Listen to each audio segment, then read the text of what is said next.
कहावत है कि इश्क और जंग में सब जायज है, पर युद्ध की ये तस्वीरें इस कहावत को झूठा साबित कर रही हैं।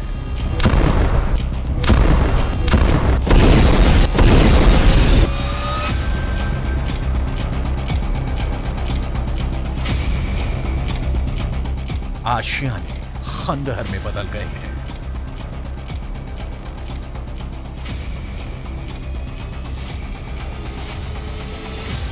जहां तक जिधर तक नजर जाती है मलबा ही मलबा बिखरा पड़ा है।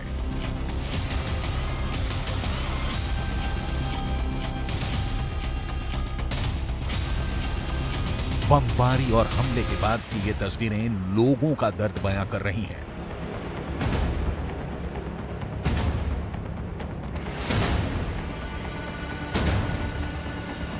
जमीन पर पड़े बच्चों के खिलौने से हमले से तबाही का अंदाजा लगाया जा सकता है।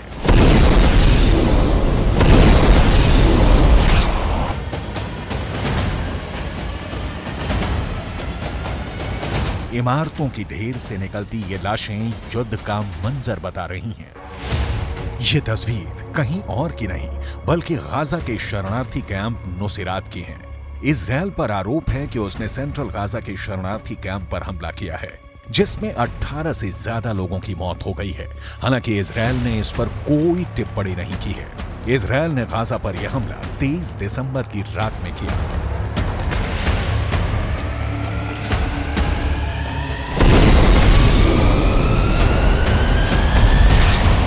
हमले का वीडियो देखकर यह अंदाजा लगाया जा सकता है कि इजरायल गाजा का नामो निशान मिटाने में जुटा है। इजरायल गाजा के हर एक अड्डे पर निशाना बनाकर हमला कर रहा है। 7 अक्टूबर से जारी जंग में इजरायल ने गाजा को दुनिया के मैप से हटाने की कसम खाई है। इजरायल गाजा के किसी एक जगह को निशाना नहीं बना रहा, बल्कि वो चुन चुन कर उसकी रीढ़ की हड्डी तोड़ने में जुटा हुआ है।